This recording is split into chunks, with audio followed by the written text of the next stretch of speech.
लाल जूते। एक समय की बात है, बहुत दूर एक देश में कैरन नाम की एक बहुत ही प्यारी लड़की रहती थी। वो अपनी माँ के साथ एक छोटे से घर में रहती थी और बहुत ही खुश मिजाज लड़की थी। वो अपनी माँ से वो सब कुछ पूछती थी जिसके बारे में वो जानना चाहती थी। माँ, आकाश में ये छोटी छोटी बत्तियाँ क्या हैं? वे सितारे हैं कैरन। पृथ्वी पर रहने वाला हर व्यक्ति आखिर में एक तारे में बदल जाता है और हमेशा के लिए आकाश में चमकता है। कैरन के पास केवल एक खिलौना था, एक जोड़ी कपड़े और एक जोड़ी लकड़ी की चप्पलों की थी, जो वो सड़क पर पहनकर घूमा करती थी। उसकी माँ ने उसके लिए जो लकड़ी की चप्पलें बनाई, वे आरामदायक नहीं थी, लेकिन उसके पास केवल वही थी। एक दिन कैरन की माँ बहुत बीमार हो गई, इसलिए कैरन अपनी माँ के लिए दवा खरीदने के लिए शहर गई और रास्ते में उसे सड़क किनारे एक डिब्बे में लाल जूतों का एक जोड़ा मिला। जूते इतनी खूबसूरती से चमक रहे थे कि कैरन उन्हें अपने साथ घर ले आई। देखो माँ, मुझे इस सड़क के किनारे मिले। कितने सुंदर है ना ये, जैसे मेरे लिए ही बने हो। ये किसी और के हो सकते हैं कैरन, तुम्हें उन्हें तुरंत वापस दे आना चाहिए। पर अगर उनका मालिक होता तो वो उन्हें बॉक्स के साथ ऐसे थोड़े ही छोड़ता। हो सकता है ये मालिक से गलती से गिर गए हों। तो उसे इन्हें ऐसे नहीं गिराना चाहिए था। मैंने इन्हें ढूंढा है, अब ये मेरे जूते हैं। बेटा, मेरी बात ध्यान से सुनो। हो सकता है मैं अभी तुम्हारे लिए नए जूते ना खरीद पाऊं, लेकिन मैं नहीं चाहती कि तुम किसी दूसरे के जूते सिर्फ इस वजह से पहनो। प्लीज जिद्दी मत बनो, वादा करो कि तुम ये लाल जूते नहीं पहनोगी। कैरन ने दुखी होकर अपनी माँ से लाल जूते न पहनने का वादा किया और उन्हें अपने बिस्तर के नीचे छिपा दिया। महीनों बीत गए। एक दिन जब तक कैरन घर आई और उसे अपनी माँ घर में कहीं नहीं मिली, उसने घर में हर जगह देखा, जब तक कि उसे एहसास नहीं हुआ कि उसकी माँ आकाश में एक चमकीला तारा बन गई है। अगले दिन अपनी माँ के अंतिम संस्कार के लिए जाते समय कैरन ने वही लाल जूते पहने। अंतिम संस्कार में आए लोग कैरन के जूतों से नजरें नहीं हटा सके। इतना अनादर! इस लड़की ने अंतिम संस्कार में लाल जूते पहने। लेकिन कैरन ने परवाह नहीं की, क्योंकि उसे अपने जूते बहुत पसंद थे। तभी एक नेक दिल बूढ़ी औरत कब्रिस्तान के पास से गुजर रही थी। इस बूढ़ी औरत को पता चला कि ये छोटी बच्ची अब अनाथ हो गई है। उसने उसे गोद लेने की इच्छा जाहिर की। मेरे साथ आओ सुंदर लड़की, मैं पूरी कोशिश करूंगी कि तुम बड़ी होकर सुंदर और सफल औरत बनो। इसलिए कैरन कई वर्षों तक बूढ़ी औरत के साथ रहने के लिए चली गई। कैरन, आपने अपनी माँ के अंतिम संस्कार के बाद से ये जूते पहन रखे हैं, अब आप इन्हें उतार दें। ये बहुत गंदे हो चुके हैं। नहीं, मुझे अपने लाल जूते पसंद हैं। ओह कैरन, इतनी जिद्दी मत बनो। चलो अपने जूते बदलो, मैं और अच्छे जूते खरीद दूंगी, मैं वादा करती हूँ। कैरन उस बूढ़ी औरत को नाराज नहीं करना चाहती थी, जिसने उसे गोद लेने की दयालुता दिखाई थी। इसलिए उसने आखिरकार अपने लाल जूते उतार दिए और उन्हें फेंक दिया। कुछ दिन बीते। एक दिन कैरन अपने नए कमरे में नए कपड़े और खिलौनों के साथ खेल रही थी और बूढ़ी औरत उसके लिए नई जोड़ी जूते ले आई। लेकिन कैरन को ये जूते बिल्कुल पसंद नहीं आए। लेकिन ये नीले हैं, बहुत भद्दे, मुझे ये बिल्कुल पसंद नहीं है। तो आने वाले कई वर्षों तक कैरन अपने लाल जूतों को बहुत याद करके रोती रहती। वो बड़ी होकर एक खूबसूरत युवती बन गई, लेकिन उसका जिद्दी रवैया कभी नहीं बदला। यहाँ तक कि जब बूढ़ी औरत उसके लिए तोहफे लाती तो भी नहीं। मैं ये सब नहीं पहनती। लेकिन मैंने इसे तुम्हारे लिए बुना है। मैं ये खाना कभी नहीं खाऊंगी। मेरे लिए फ्रेंच फ्राइज बनाओ। कम से कम एक टुकड़ा खाकर तो देख लो बेटी। बूढ़ी औरत कैरन के जिद्दी और नक चढ़े रवैये से बहुत थक गई थी, लेकिन फिर भी उसने उसके लिए फ्रेंच फ्राइज बनाई। जैसे ही वो अंदर आई, कैरन नीले जूते उतार रही थी जिनके लिए वो अब बड़ी हो चुकी थी। देखो, मेरी सारी चीजें अब छोटी हो गई हैं। मैं बड़ी हो गई हूँ। कोई बात नहीं, तो चलो तुम्हारे लिए नए कपड़े और नए जूते खरीदते हैं बेटा। फिर बुढ़िया और कैरन दुकान पर गए। ओह, देखो, मेरे पसंदीदा लाल जूतों की तरह। ये तो मेरे पास होने ही चाहिए। कैरन, आपको फैंसी लाल जूतों की जरूरत नहीं है। आपको ऐसे जूते पहनने चाहिए जिन्हें पहनकर तुम अच्छी लगो, किसी के अंतिम संस्कार में भी पहन सको।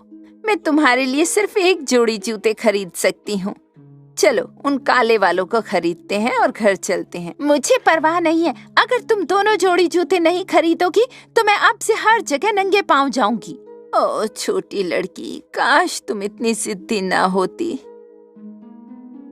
बूढ़ी औरत ने कैरन के लिए काले जूते खरीदे और अपने आखिरी पैसों को उसे खुश करने के लिए लाल जूते खरीदने में खर्च दिया। उन्हें अब पैदल ही घर जाना पड़ा।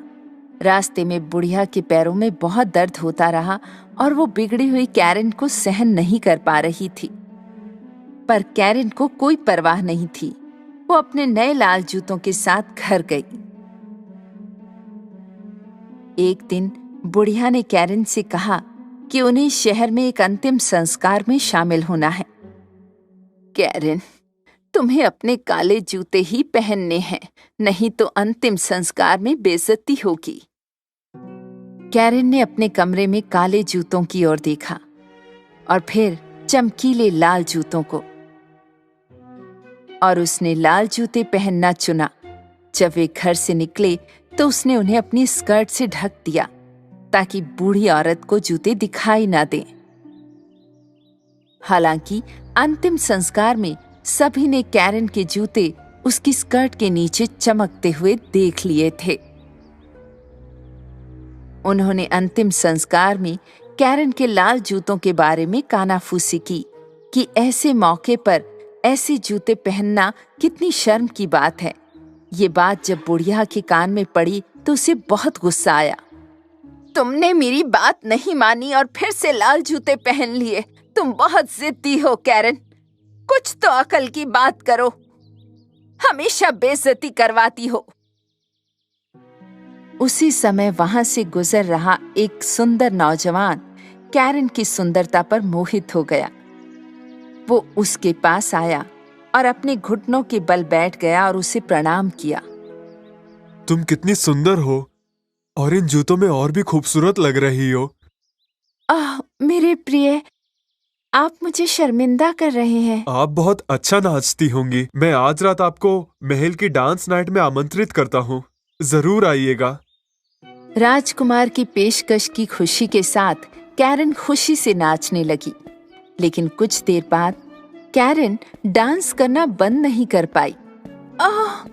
मैं अपने पैरों को रोक क्यों नहीं पा रही हूँ? क्या हो रहा है?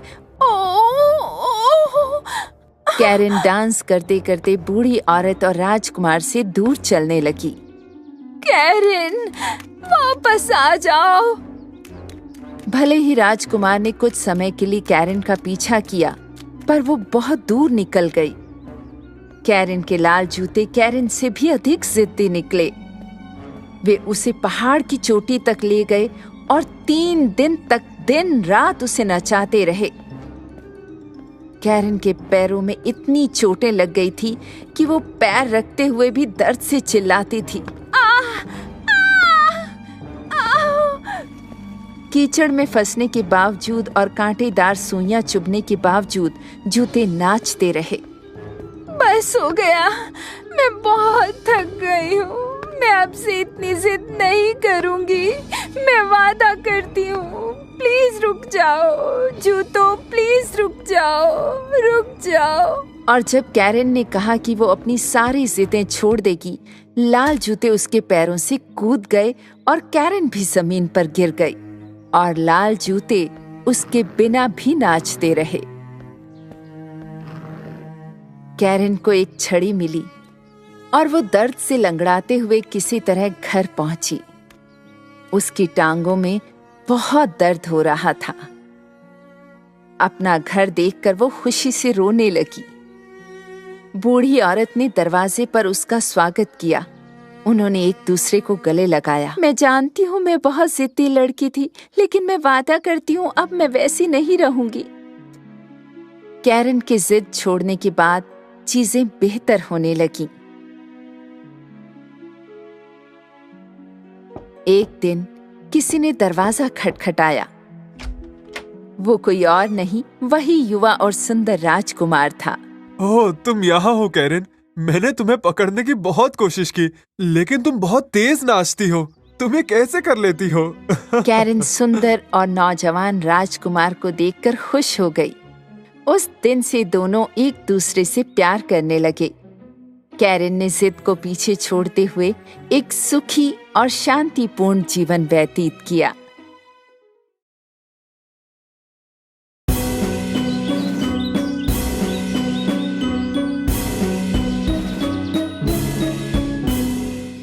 कई साल पहले इस धरती पर बहुत दूर सिंड्रेला नाम की एक सुंदर लड़की रहती थी। सिंड्रेला की माँ को गुजरे बहुत साल हो गए थे। उसके पिता ने ही उसे पाल पोस कर बड़ा किया था। जब सिंड्रेला के पिता ने दूसरी शादी की, तब उसके जीवन में बहुत बदलाव आया। उसके पिता की नई पत्नी और उनकी 2 बेटियां सौतेले पिता के घर रहने आए। पहली बार जब वे मिले, तब से सौतेली माँ को सिंड्रेला एक आंख ना भाती थी। वो और उनकी बेटियां सिंड्रेला के सौंदर्य और दयालु दिल से बहुत ईर्ष्या करते थे। सिंड्रेला की बहन सिंड्रेला जितनी खूबसूरत नहीं थी। इतना ही नहीं, वो दोनों कठोर और बिगड़ी हुई भी थी। एक दिन किसी काम के कारण सिंड्रेला के पिता को लंबी यात्रा पर जाना पड़ा, और यही वो समय था जब सिंड्रेला की सौतेली माँ और बहनों ने उसके जीवन को नर्क बना दिया। जब सिंड्रेला अपने बगीचे में अपने प्यारे पंछियों के साथ बातें कर रही थी, तब उसकी सौतेली माँ उसके पास आई। आज के बाद तुम इस अटारी में रहोगी, घर के सारे काम करोगी, और मुझे तुम्हारा इन कपड़ों में घूमना फिरना बिल्कुल पसंद नहीं। सिंड्रेला को पता नहीं था इस पर क्या बोले। असहाय रूप से जैसा उसे कहा गया उसने किया। उसने अपनी चीजें उठाई और अटारी में चली गई। उस दिन के बाद से सिंड्रेला घर के सारे काम खुद ही कर लिया करती थी।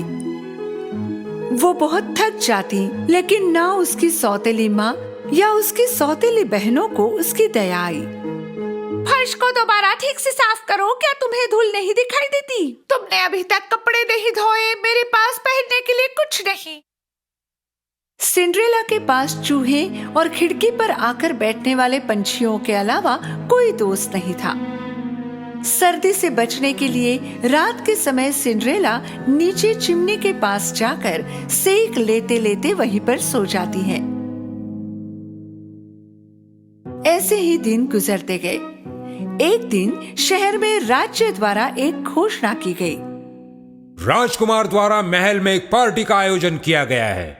शादी के लिए पात्र सभी लड़कियों को इस पार्टी में आमंत्रित किया जाता है। जैसे ही सौतेली बहनों ने ये बात सुनी, वो भागते हुए घर गई और अपनी माँ को बताया।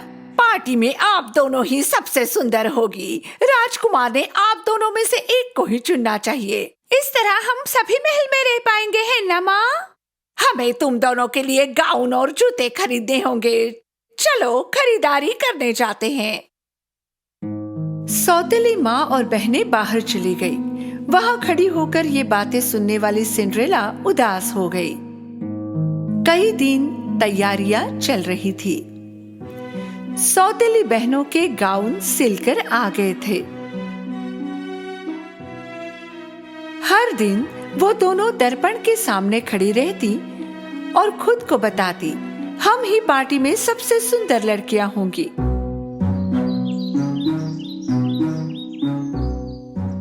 आखिर वो दिन आ ही गया। सौतेली बहनें आज जल्दी उठ गई थी। उन्होंने सिंड्रेला को बुलाया।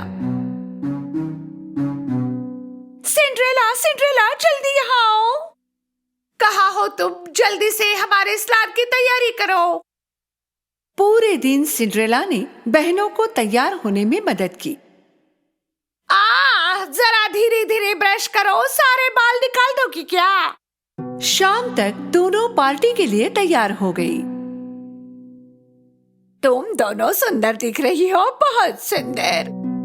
सिंड्रेला ने सारी हिम्मत जुटाई और सौतेली माँ से पूछा, क्या मैं भी पार्टी में आ सकती हूँ? कौन, तुम? हाँ, उन्होंने सारी युवा लड़कियों को बुलाया है। क्या पार्टी के लिए ये तुम्हारी पोशाक है? राजकुमार को अपने लिए पत्नी चाहिए, नौकरानी नहीं। चलो लड़कियों, पार्टी के लिए देर हो रही है और तुम याद रखना, सोने से पहले सारे काम हो जाने चाहिए। सौतेली माँ और बहनें पार्टी के लिए निकल गई और घर पर अकेली सिंड्रेला रोने लगी।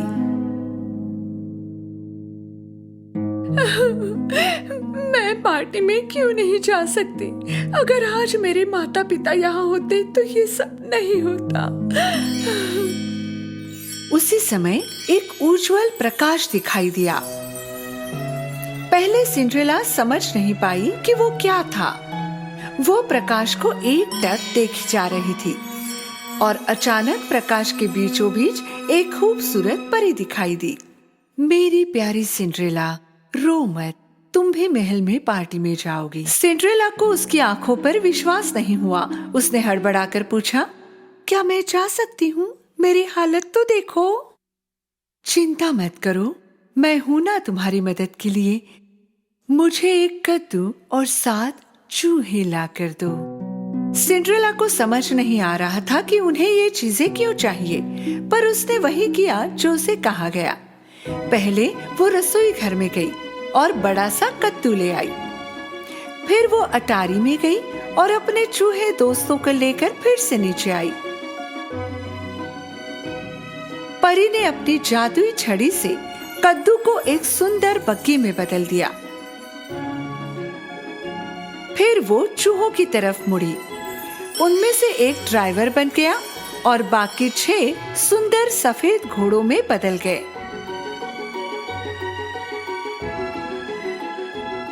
आश्चर्यचकित सिंड्रेला बग्गी और घोड़ों को देख रही थी। तभी परी उसकी तरफ मुड़ी। जब उसने अपनी जादुई छड़ी से सिंड्रेला को छुआ, उसकी पुरानी ड्रेस एक खूबसूरत पार्टी गाउन में बदल गई।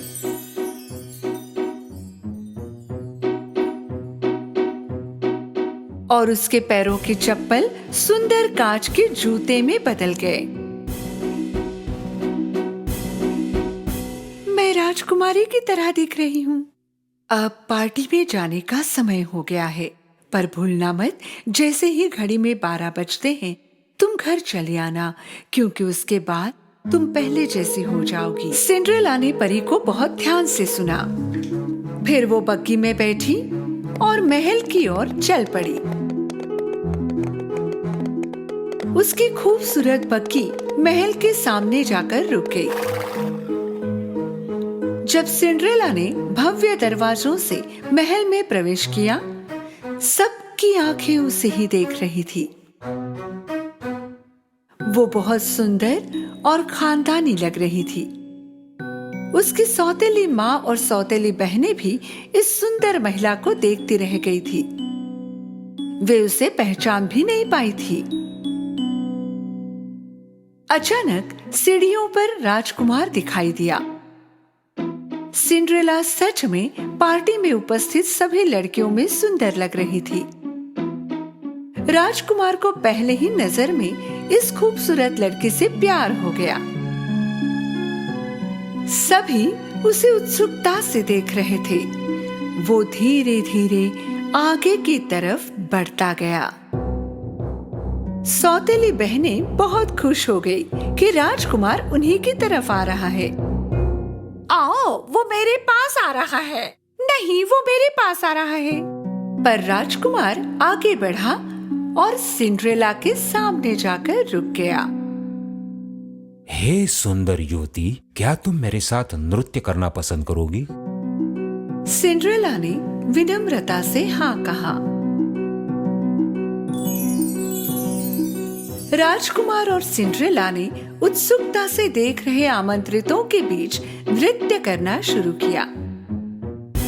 सिंड्रेला संगीत और नृत्य से इतनी प्रभावित हो गई, उसे लगा मानो महल में वो और राजकुमार है, बस दोनों ही। वे दोनों देर रात तक नृत्य करते रहे। सिंड्रेला को पता ही नहीं चला कि कितना वक्त गुजर गया है। अचानक उसकी नजर घड़ी पर पड़ी। आधी रात हो चुकी थी। उसी समय सिंड्रेला को परी की चेतावनी याद आ गई। जैसे ही घड़ी में 12 बजते हैं, तुम घर चली आना, क्योंकि उसके बाद तुम पहले जैसी हो जाओगी। हड़बड़ाकर उसने राजकुमार को वहीं छोड़ा और वो भागने लगी। जब वो महल की सीढ़ियां उतर रही थी, उसका एक जूता वहीं छूट गया और उसके पास उसे लेने का समय भी नहीं था। जैसे ही वो बाहर पहुंची, घड़ी में 12 बज चुके थे और फिर से सब कुछ वैसा हो गया जैसे पहले था। जब राजकुमार उसके पीछे भागा, उसे वो जूता सीढ़ियों पर मिला। पता करो ये जूता किसका है, फिर चाहे इसके लिए राज्य की सारी लड़कियों को आपको मिलना पड़े, उसे ढूंढ कर लाओ। सिंड्रेला हाफती हुई घर पहुंची और सीधे अटारी पर गई। वो राजकुमार के साथ बिताए समय को सोचने लगी। उसे पता था कि उसके पास कोई मौका नहीं था, पर फिर भी उसे राजकुमार से प्यार हो गया। राजकुमार के लिए उस लड़की को खोजना असंभव था और अगर वो खोज भी लेता तो पहचान नहीं पाता। राजकुमार के आदमी राज्य के घर घर जाकर उस जूते के मालकिन को खोजने लगे, पर जूता किसी भी लड़की के पैर में फिट नहीं हुआ।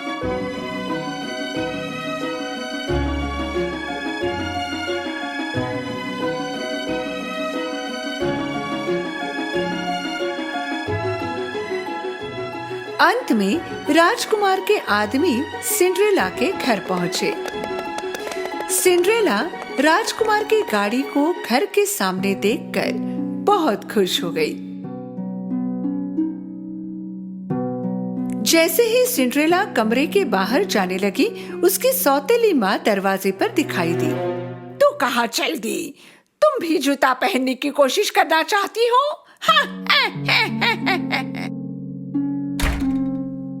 व्यंग्यात्मक हंसी के साथ सौतेली माँ ने अटारी का दरवाजा बंद कर दिया। नहीं, कृपा करके दरवाजा खोलो, कृपा करके प्लीज। कितनी दयनीय बात है। राजकुमार और तुम में क्या समानता होगी भला? आदमी ने पहले पतली बहन को जूता पहनाया, पर वो उसके पैर के लिए बहुत छोटा था। देखो मेरे पैर में कितने अच्छी तरह से बैठ गया। फिर मोटी बहन ने कोशिश की, पर जूता उसके पैर में जा ही नहीं रहा था। शायद हमने दूसरे पैर में कोशिश की होती। उन्होंने कोशिश तो बहुत की, पर नाकाम रहे। सिंड्रेला ने खिड़की की तरफ दौड़ने की आखिरी कोशिश की, पर खिड़की बहुत ऊपर थी। वो रोने लगी। उसे रोता देख उसके चूहे दोस्त उसके पास आए। मेरी सौतेली माँ ने मुझे बंद कर रखा है, चाबी उसी के पास होगी। चूहा दरवाजे के नीचे से फिसलकर बाहर आया। सौतेली माँ दरवाजे पर राजकुमार के आदमियों के साथ खड़ी थी। आप कल क्यों नहीं आते? आज वो बहुत थकी हुई है और पैरों में सूजन है। चूहे ने सौतेली माँ के स्कर्ट पर कूदकर चाबी निकाली और ऊपर की ओर दौड़ा। उसने चाबी दरवाजे के नीचे से अंदर सरकाई। चाबी देखकर सिंड्रेला बहुत खुश हुई। दरवाजा खोलकर वो जल्दी से नीचे की तरफ भागी। अरे तुम बाहर कैसे निकल आई? कृपया रुकिए, जाइए मत, मुझे भी जूता पहनना है। सौतेली माँ और बहनें ये सुनकर जोर से हंसने लगी। शांत हो जाओ, ये राजकुमार का हुक्म है कि राज्य की सारी लड़कियों ने कोशिश करनी चाहिए। जब सिंड्रेला ने जूता पहना, सबको आश्चर्य हुआ क्योंकि जूता उसके पैर में अच्छे से फिट हुआ। सुंदर युवती, क्या ये बूट तुम्हारा है? सिंड्रेला ने गर्दन हिलाकर हामी भरी। कृपया हमारे साथ महल चलें। सिंड्रेला उनके साथ महल में गई। उन्होंने उसे राजकुमार के सामने पेश किया। जैसे ही राजकुमार ने सिंड्रेला की आंखों में देखा, वो जान गया कि उस रात उसने उसी के साथ नृत्य किया था। उसने सिंड्रेला का हाथ थामा। आखिर मैंने तुम्हें ढूंढ ही लिया। क्या तुम मुझसे विवाह करोगी? खुशी के आंसू भरे आंखों से उसने राजकुमार का प्रस्ताव स्वीकार किया। उन्होंने शादी की और खुशी से जीवन बिताने लगे।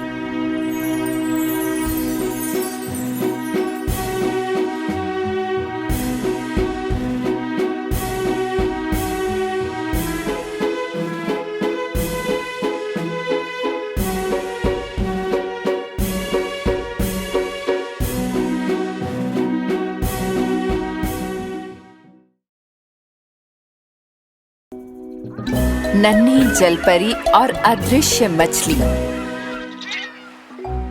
एक जमाने में महासागरों की दुनिया की सबसे खूबसूरत जलपरी आर्या और उसके प्रिय राजकुमार एडवर्ड एक क्रूज जहाज पर सवार हुए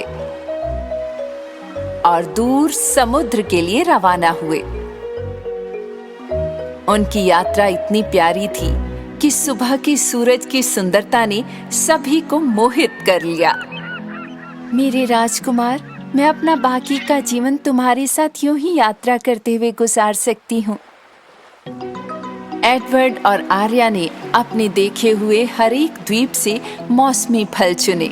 अनानास, आम, नारियल, पपीता, रसबेरी, केला, नींबू और बहुत कुछ। 7 समंदर के दर्जनों सबसे स्वादिष्ट फल।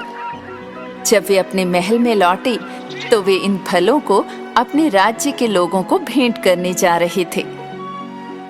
एक दिन जब राजकुमार और नन्ही जलपरी आर्या समुद्र को देख रहे थे तो उन्होंने ध्यान दिया कि पानी में कोई समुद्री जीव नहीं था। मेरी राजकुमारी, हमने कुछ दिनों से समुद्र में कोई मछली नहीं देखी। ऐसा क्यों? हाँ, मैंने भी देखा। मेरी दोस्त डॉल्फी कुछ दिनों से नजर नहीं आ रही। पानी के नीचे की दुनिया के बारे में चिंतित नन्ही जलपरी ने फैसला किया कि वो पानी के नीचे के राज्य में जांच करने जाएगी और अपने परिवार और दोस्तों से मिलेगी। प्रिंस एडवर्ड उसे जहाज के सिरे पर ले गए। आर्या चिंतित हो गई। मेरे राजकुमार, अगर मैं सूर्यास्त तक वापस नहीं आई तो समझ लेना कि पानी के भीतर कुछ गड़बड़ है। नन्ही जलपरी आर्या जहाज के अंत तक चली और समुद्र में चली गई। जैसे ही वो पानी में उतरी, उसके मानव पैर जादुई रूप से एक जलपरी की पूंछ में बदल गए। आर्या तेजी से तैरते हुए गहरे समुद्र के साम्राज्य की ओर पानी में चली गई, लेकिन आसपास कोई मछली दिखाई नहीं दी। समुद्र बहुत शांत, ठहरा हुआ और खाली महसूस हुआ। उसने अपने मित्रों को आवाज लगाई, डॉल्फी, विले केकड़े, कहाँ हो तुम सब लोग? लेकिन किसी ने जवाब नहीं दिया। आर्या को रेत और पानी की आवाज के अलावा और कुछ सुनाई नहीं दिया। शानदार गहरा समुद्री राज्य और पूरा झिलमिलाता नीला समुद्र शांत और खाली लग रहा था। नन्ही जलपरी आर्या रेत में एक सीशेल की ओर तैर गई। सीशेल ने एक डायरी की तरह पानी के भीतर की दुनिया में हर आवाज और हर लहर को जादुई रूप से रिकॉर्ड किया हुआ था। आर्या ने अपने कान में सीप को रखा और जो कुछ हुआ था सुनने लगी। हमारे पानी के नीचे के घर में ये खिला हुआ और मजेदार दिन था। रंगीन मछलियाँ, डॉल्फिन और जेलीफिश मस्ती और मजे कर रहे थे। जैसे ही सूरज की रोशनी समुद्र के तल पर पानी के माध्यम से छनती गई, दुष्ट चुड़ैल वेगा और उसका सहायक सांप आ गया। मैंने सुना कि वे राज्य के खजाने को चुराने की योजना बना रहे थे ताकि वेगा अपना राज्य स्थापित कर सके, किंग पोसाइडन और उनके परिवार से दूर। फिर वेगा और उसका सांप शार्क गिरोह से मिले और गायब हो गए। मैंने जो भी कुछ सुना उसे राजा को बताने के लिए मैं रेत में आगे बढ़ने लगा, लेकिन मैंने जो देखा उससे मैं दंग रह गया। एक बहुत बड़ा मछली पकड़ने का जाल, वो धीरे धीरे पानी के नीचे उतर रहा था। मैं बहुत डर गया था, इसलिए मैंने तुरंत खुद को छुपा लिया। आर्या जो सुन रही थी उस पर उसे विश्वास नहीं हो रहा था। उसने सीप को वहीं छोड़ दिया और तुरंत मछली को पकड़ने के जाल की तलाश में चली गई। थोड़ा तैरने के बाद उसे समुद्री जानवरों से भरा एक विशाल मछली पकड़ने का जाल मिला और उसकी सबसे अच्छी दोस्त डॉल्फी उसमें थी। ओह डॉल्फी, मैंने आखिरकार तुम्हें ढूंढ लिया। आर्या, जल्दी करो, हमें अभी बचाओ। इस तरह के 2 और बड़ी मछली पकड़ने के जाल हैं। जब मछली परी उन्हें बचाने की योजना बना रही थी, प्रिंस एडवर्ड अपने जहाज पर उनके जवाब की प्रतीक्षा कर रहे थे। उसे गए हुए काफी वक्त हो गया था, इसलिए प्रिंस एडवर्ड चिंतित थे। उन्होंने जादू की समुद्री धूल को बाहर निकाला और निगल लिया और फिर पानी में कूद गए।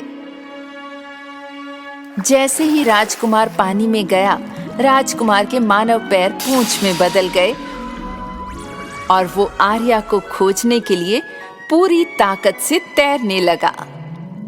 इस बीच नन्ही जलपरी मछली पकड़ने के 3 बड़े जालों को एक साथ लाने के लिए संघर्ष कर रही थी और उसने देखा कि वेगा और सांप इन मछली पकड़ने के जाल में से एक में थे। वेगा, सांप, तुम लोग इन जालों में कैसे फंस गए? विश्वास नहीं होता मुझे। तुम पानी के भीतर क्या कर रही हो? मुझे तो लगा था कि तुम इंसान बन चुकी हो। मैं अपने मछली दोस्तों को कभी नहीं छोड़ूंगी। मैं तुम्हें बचाने आई हूँ। हमें बचाने के लिए? तुम? उसने कहा कि वो हमें बचाएगी मेरी आका।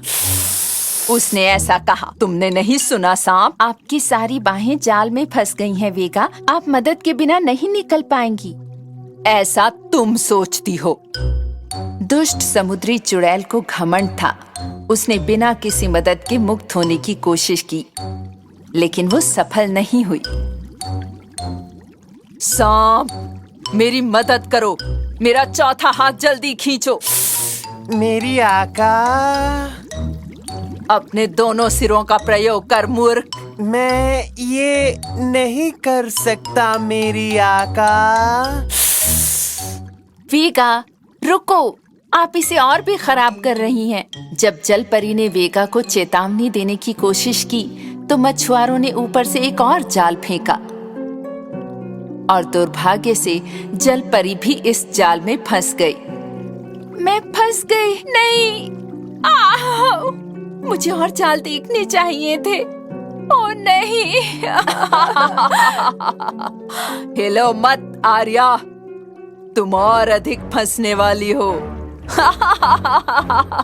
मैं तेरे सामने यहाँ से निकल जाऊंगी और सारे राज्य का नाश करूंगी। जब जलपरी आर्या जाल में संघर्ष कर रही थी, प्रिंस एडवर्ड आ गए। एडवर्ड, एडवर्ड, हम यहाँ हैं। राजकुमार ने अपनी सारी शक्ति और अपने छोटे खंजर से आर्या को तुरंत उसके जाल से बचा लिया। हमें तुरंत समुद्री डाकुओं को रोकना होगा राजकुमारी। चलो जल्दी करो, नहीं तो वो और जाल फेंक देंगे। इंतजार करो, हम तुम्हें बचा लेंगे। जलपरी ने जाल की रस्सी का पीछा किया और इतनी जल्दी तैर गई कि प्रिंस एडवर्ड को उसे पकड़ने में मुश्किल हुई। वे जानते थे कि उन्हें समुद्री डाकू मछुआरों को जल्दी से रोकने की जरूरत है, इससे पहले कि वे और जाल फेंकें। आर्या पानी की सतह पर आई और मछुआरों पर चिल्लाई, हे समुद्री डाकू मछुआरे, आप समुद्र में जाल नहीं फेंक सकते। नीचे हजारों समुद्री जीव रहते हैं, आपको उन्हें नुकसान नहीं पहुंचाना चाहिए। समुद्री डाकू मछुआरों ने आर्या को नजरअंदाज किया और एक और जाल समुद्र में फेंकने की कोशिश की। दूसरी ओर आर्या ने अपने हाथों को एक साथ जोड़ा और हवा में उड़ गई।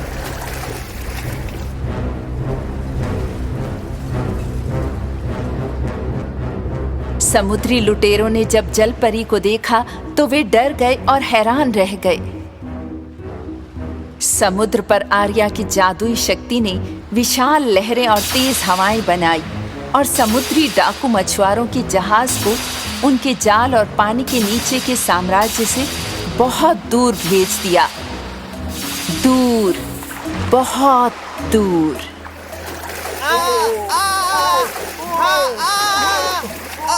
प्रिंस एडवर्ड ने जाल काटने के लिए तेजी से काम किया और पानी के नीचे के जीव आजाद हो गए।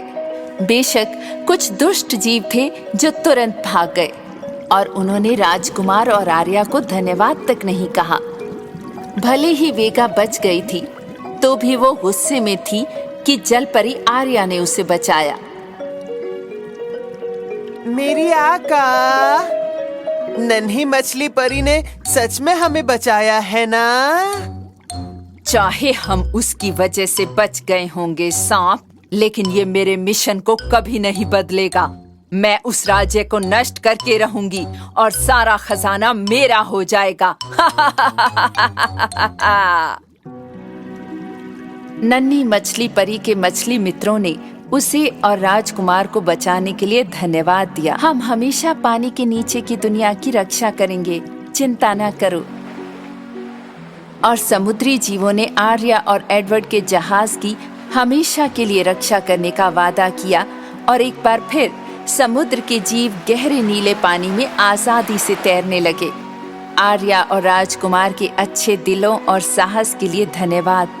पानी के नीचे के राज्य में अब शांति थी, जो यहाँ से पृथ्वी पर चारों ओर फैल गई और उसके बाद सब खुशी खुशी रहने लगे।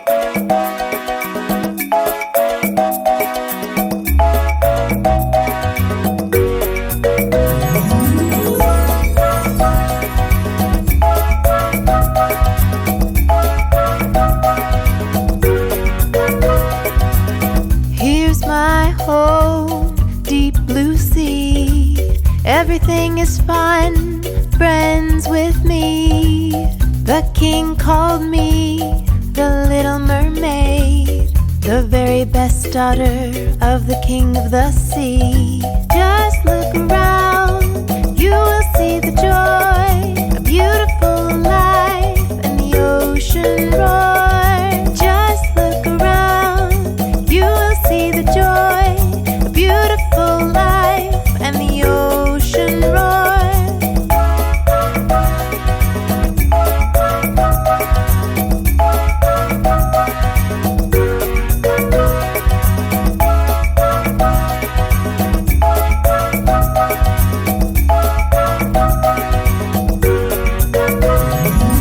Starfish, octopus and dolphins are all around. Now we are dancing in the moonlight. The deep blue sea is my safe place, where my family is hidden from the waves. Just look around.